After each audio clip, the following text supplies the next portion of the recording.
عقیدہ نمبر 34 ومن وصف الله بمعنى من معاني البشر فقد کفر. څوک چې د رسول الله صلی الله علیه وسلم د پاره د بشر د صفاتو غوندې یو صفت هم ثابت کی دا سړی کافر ده. فمن ابصر هذا اعتبر او څوک چې دا خبره د بصیرت په نگاه سره وګوري دا سړی به عبرت حاصل کی. وعن مثل قول الكفار ان زجر او د کفارو د خبرو غوندې د خبرو نه بدای باز راشي. وعلم انه بصفاته ليس كالبشر او دایو په دا خبره باندې یقین وکي چې الله تعالی صفات د انسانانو غوندې نه دي. امام طحاوی رحمت الله علیه د خبرې ته اشاره کول غواړي چې قرآن کریم د الله تعالی کلام ده د الله تعالی صفت ده.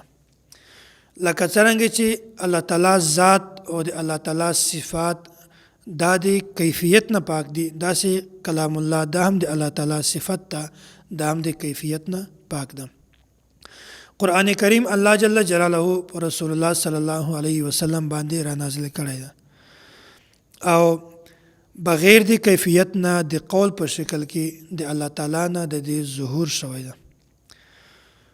او الله تعالی د لپاره صفت کلام ثابت ده خو بغیر د کیفیت نه. الله تعالی د لپاره صفت کلام ثابت ده خو د مخلوق غوندې نه.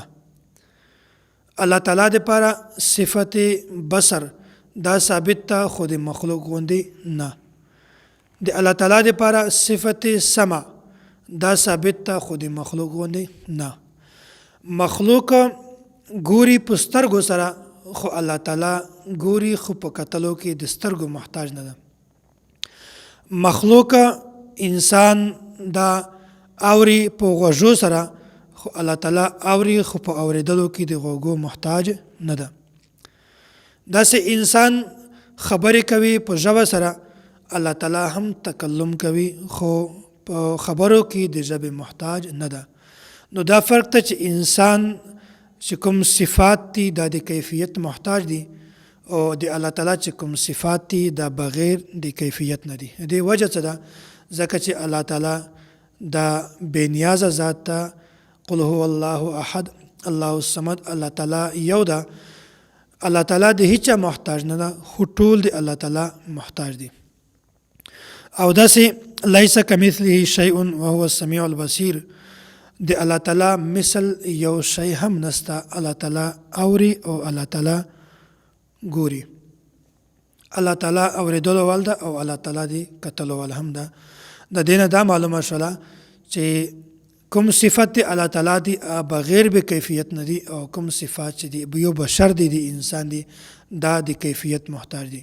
او څوک چې د بشر صفات دی الله تعالی لپاره ثابت کی مثلا کدا خبره دا سړی وکي چې یو انسان ګوري په سترګو سره داسې الله تعالی ګوري په سترګو سره لکه څنګه کیفیت چې د یو انسان لپاره دا داسې کیفیت دی الله تعالی لپاره هم ثابت کی دا سړی کافر ده.